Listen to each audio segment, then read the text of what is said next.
जय माता दी। स्वागत है आपका अपने YouTube चैनल एस्ट्रो वैष्णवी पर। लेकर आए हैं आपके लिए मोक्षदा एकादशी की व्रत कथा। गोकुल नाम के नगर में वैखानस नामक राजा राज्य करता था। उसके राज्य में चारों वेदों के ज्ञाता ब्राह्मण रहते थे। वह राजा अपनी प्रजा का पुत्रवत पालन करता था। एक बार रात्रि में राजा ने एक स्वप्न देखा कि उसके पिता नरक में हैं। उसे बड़ा आश्चर्य हुआ। प्रातः वह विद्वान ब्राह्मणों के पास गया और अपना स्वप्न सुनाया। कहा, मैंने अपने पिता को नरक में कष्ट उठाते देखा है। उन्होंने मुझसे कहा कि हे पुत्र, मैं नरक में पड़ा हूँ, यहाँ से तुम मुझे मुक्त कराओ। जब से मैंने ये वचन सुने हैं तब से मैं बहुत बेचैन हूँ। चित्त में बड़ी अशांति हो रही है। मुझे इस राज्य, धन, पुत्र, स्त्री, हाथी, घोड़े आदि में कुछ भी सुख प्रतीत नहीं होता। क्या करूँ? राजा ने कहा कि हे ब्राह्मण देवताओं, इस दुख के कारण मेरा सारा शरीर जल रहा है। अब आप कृपा करके कोई तप, दान, व्रत आदि ऐसा उपाय बताइए जिससे मेरे पिता को मुक्ति मिल जाए। उस पुत्र का जीवन व्यर्थ है जो अपने माता पिता का उद्धार न कर सके।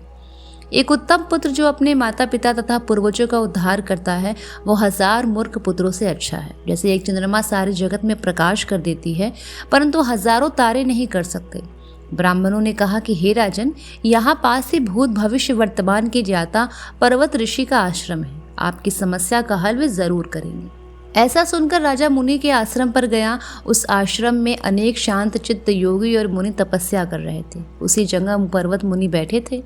राजा ने मुनि को साष्टांग दंडवत किया। मुनि ने राजा से सांगोपांग कुशल पूछी।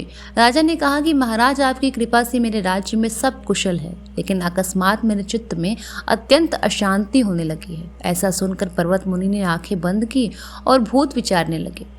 फिर बोले, हे राजन, मैंने योग के बल से तुम्हारे पिता के कुकर्मों को जान लिया। उन्होंने पूर्व जन्म में कामातुर होकर एक पत्नी को रति दी, किंतु सौत के कहने पर दूसरी पत्नी को ऋतुदान मांगने पर भी नहीं दिया। उसी पाप कर्म के कारण तुम्हारे पिता को नरक में जाना पड़ा। तब राजा ने कहा कि इसका कोई उपाय बताइए।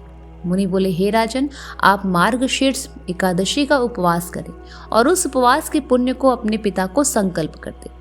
इसके प्रभाव से आपके पिता की अवश्य नरक से मुक्ति होगी। मुनि के ये वचन सुनकर राजा महल में आया और मुनि के कहने अनुसार कुटुंब सहित मोक्षदा एकादशी का व्रत किया। इसके उपवास का पुण्य उसने पिता को अर्पण कर दिया। इसके प्रभाव से उसके पिता को मुक्ति मिल गई और स्वर्ग में जाते हुए वे पुत्र से कहने लगे कि हे पुत्र, तेरा कल्याण हो। ये कहकर वह स्वर्ग चले गए।